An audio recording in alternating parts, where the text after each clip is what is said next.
Video on. All right. I'm sitting in the back seat of like a classic Toyota Land Cruiser, one of the really big ones. So I think the sound should be okay. I'm going to read chapter 18, possibly 18 and 19 because 19 is quite short. So this will be could be a 2-chapter reading. And let's move into chapter 18. Luke said he couldn't look at Jen's triumphant grin. I don't think He thought about how terrifying it was just running back and forth between his house and Jen's. Even this morning, on his third run through their yards, his heart had pounded so hard that he'd wondered if it could burst from fear. And in the yard at least he was sure, or as sure as he could be, that nobody was watching.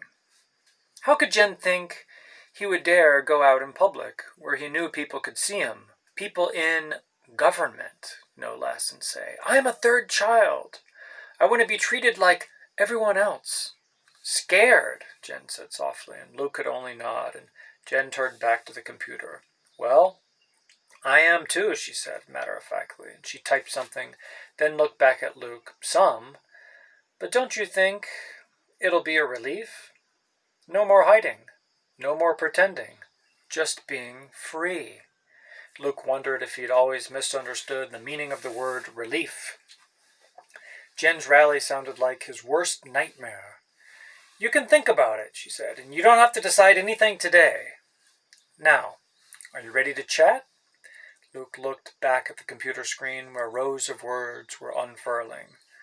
Carlos, it's 105 here, and my parents think it's a waste to run the AC during the day.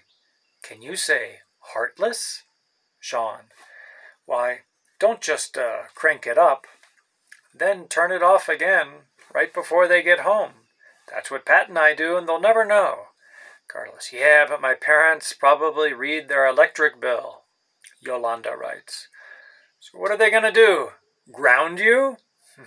That was a joke. Carlos, good point. I'm searching for the temp control right now. Yolanda says, where's Jen? Sean says, you know she never gets up this early. Carlos, he curses.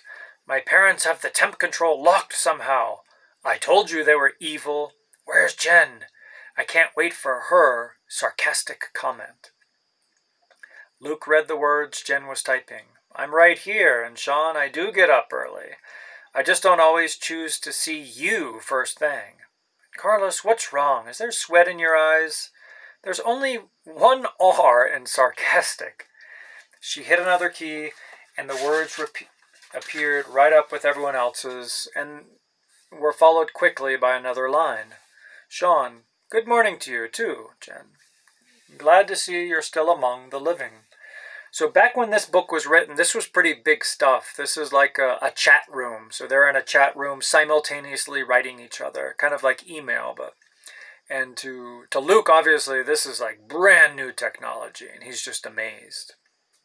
But of course, according to Snowden, when we study Snowden, you'll see the government can see all of this. Now, I haven't even read this chapter, but I'm saying if the government wants to read it, they can read it. They can get in there.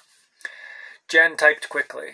No, just among the hidden, not the same thing at all. And she sent it too. What is this? Luke asked. Some sort of game?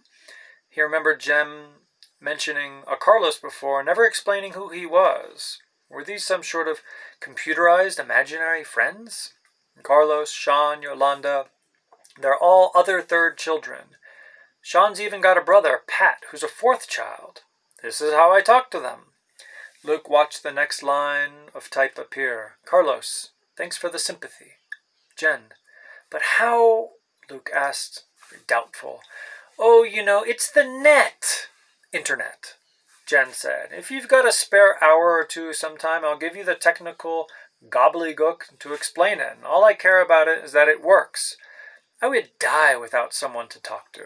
And she was typing even as she talked, and Luke craned his head to see what she wrote. Guess what? The kid I told you about? Luke, he's here with me. Quickly, 3 Hi Lukes appeared on the screen. Luke fought down panic. But the government, they'll find me. Jen playfully slugged his arm. Chill, okay? Nobody from the government can get in this chat room. We all use a password. Just third children know it. And anyhow, even if someone else read this, what would they know? Just that somewhere in the world there's a kid named Luke. Big deal.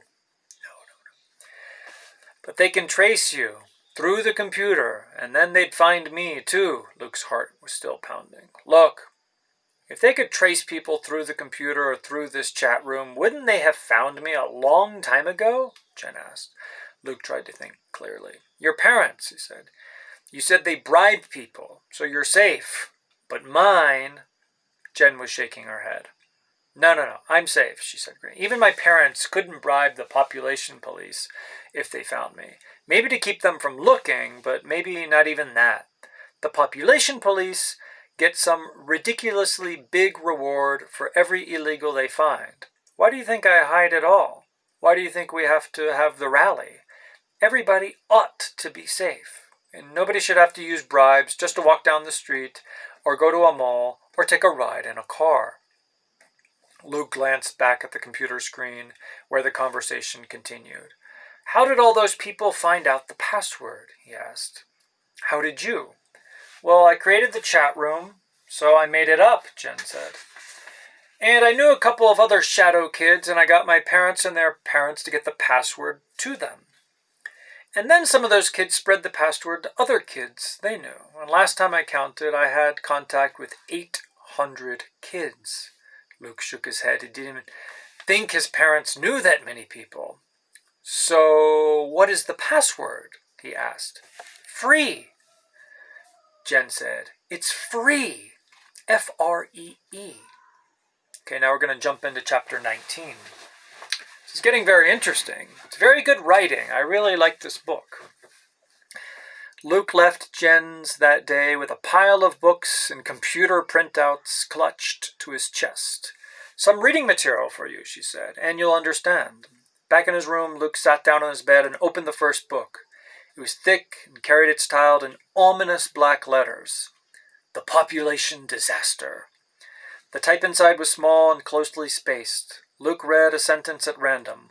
While debate continues over the carrying capacity of the earth, he skipped ahead, if the total fertility rate in industrialized countries had remained at or below 2.1, Luke saw that reading this book would be like puzzling out the letters Dad got from the government. He glanced at the other two books, The Famine Years Revisited and The Population Reversal. They looked no easier. The computer printouts were at least brief, but both The Problem of the Shadows and The Population Law, Our Country's Biggest Mistake, were full of big words. Luke sighed. He was tempted to put the books aside and just ask Jen to explain them to him. And he might have, except for what she'd said, she'd begun handing them to him. Oh my gosh, I didn't think you can read, can't you? Of course, Luke had answered stiffly. I was reading in the chat room, wasn't I? Yes, but you could have been, never mind. I've offended you again, haven't I? Me and my big mouth. It wouldn't have been anything to be ashamed of, even if you couldn't. Oh, I'm making things worse. I'll shut up. Here. And it had seemed to Luke that she had pulled even bigger books off the bookshelves after that. Now he resolutely turned to the beginning of The Population Disaster and began reading. Since some elements of the overpopulation crisis were foreseen in the 1800s, an uninformed observer could only wonder why humankind came so near to the total annihilation. But Luke reached for the dictionary and settled in for the long haul. It rained for the next several days, so Luke read constantly, not even tempted to race over to Jen's instead. He could hear Dad banging around downstairs, stomping in and out of the barn or the machine shed. Now that the harvest was in, Luke thought Dad might be bored without the pigs to take care of. So Luke read cautiously, always ready to shove his population book under his pillow and replace it with one of his adventure books. The preparation paid off on the fourth day when he heard Dad's footsteps on the stairs. Hey, Luke, what are you up to? Nothing, Luke said, turning Treasure Island right side up at the very last moment. Dad didn't notice. Want to play cards? They played rummy on Luke's bed. Luke could feel the corner of the population disaster poking his back throughout the entire game, and he kept wanting to ask Dad about what he was learning. He spent most of the first game biting his tongue. Biting his tongue means he didn't say anything. Dad won. Again, Dad asked, shuffling the cards. Well, if you don't have any work that you've got to do, in November with no livestock, only work I've got now is figuring out how we're going to pay our bills once the hog money runs out. Wasn't there some way to grow stuff inside during the winter, like down in the basement with special lights, lots of water, and extra minerals? And then you could sell it, Luke asked without thinking. He just finished reading a chapter in the population book about hydroponics. Hydroponics. Dad squinted. Seems I did hear tell of that once. Luke won the next hand. Dad didn't seem to be concentrating, and at the end, Dad said, "Do you mind if we quit now?" Luke was terrified Dad would ask where he'd heard of hydroponics. So he just said, no problem. Dad left muttering, "Growing food inside. Luke wished he'd had the nerve to ask about the population law or the famines or even some family history. Once he got past the dense language, the books Jen had loaned him were full of revelations. As best he could understand it, the world had simply gotten too full of people about 20 years earlier. Poor countries had it particularly bad, and people were often starved or were malnourished. But then something worse happened. Terrible drought struck parts of the world that almost grew the most food. For 3 years they grew almost nothing. People everywhere starved. In Luke's country, the government began rationing food, only allowing people to have 1,500 calories a day. No nakatamalos. That's like 4,000 calories. And to make sure there was food, they seized control of all food production. Sounds like the Soviet Union. They forced factories that made junk food to crank out healthy food instead. They forced farmers to move to land that would be more likely to produce. Is that why we don't live near our grandparents? Luke wanted to ask his parents, but the government didn't think that was enough. They wanted to make sure there would never again be more people than farmers could feed, so they passed the population law too. In the evenings, spooning in his stew or cutting his meat, Luke felt pangs of guilt now. Perhaps someone was starving someplace because of him. The food wasn't there. And wherever the starving people were, it was here, on his plate, and he ate it all. "Luke, you're so quiet lately. Is everything all right?" Mother asked one night when he waved away a second helping of cabbage. "I'm fine," he said, and went back to eating silently. But he was worrying that maybe the government was right and that he shouldn't exist. Only when he got to the 2 computer printouts did he begin to feel better. One of the articles began, "The population law is evil." The other said, "Hundreds of children are hidden, mistreated, starved, neglected, abused, even murdered for no reason. Forcing children into the shadows can be counted as genocide." "How can this be?" he asked Jen a week later when he finally got a chance to go back to her house. "How can the books and the articles be so different?" She handed him a glass of soda. "What do you mean?" she asked. Luke pointed to the population disaster. "This book says the human race would have gone extinct if we hadn't had the population law." That's a government book. "And this," he held up and shook the Problem of the Shadows article. "This says the population law was totally unnecessary and cruel. It says there was plenty of food, even during the famines, except that the barons were hoarding it." There's the truth. Belatedly, he remembered that Jen was a baron. "Sorry," Jen shrugged, not the least offended. "So what's the truth?" Luke asked, and Jen shook potato chips in a bowl. "Well, think about it. The government allowed those books to be published.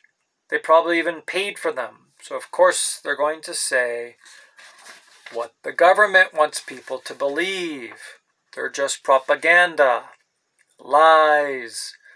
But the articles, the authors of those probably put themselves at risk getting the information out. So they're right. Luke pondered that. Then why'd you make me read the books, he asked, so you would understand how stupid the government is, Jen said. So you would understand why we have to make them see the truth. Luke looked at the stack of thick books on the Talbots' kitchen counter. They looked so official, so important. Who was he to say that they weren't true? This is very interesting, because it's teaching us where are we getting our information from, and where do you get your news from? Personally, Mr. Williams, look, I don't get fooled by the newspapers. I wouldn't even use the New York Times to clean up Charlie's you-know-what when I take him for a walk, and Charlie's my Cocker Spaniel.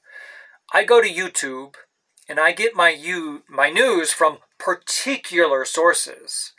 And most of them are men and women that are men and women of God. So they're interpreting the world around them. They have a worldview that's based in the Christian Judeo tradition. That would be Old Testament, New Testament. So they're looking at the world through the eyes of, you can say, a Jesus Christ or a saint. That's where I get my news from. I don't get it from foolish left-wing liberals that write, and even the Washington Post is a humanistic and atheistic newspaper. So I don't touch the newspapers. I go right to the source of the problem. You guys have to ask yourself, where are you getting your news from? Where do you get the news from? And how do you know you're not being lied to? So now you have to begin searching. And you have to think, what is the truth? All right? So good chapters, and I'll see you guys soon.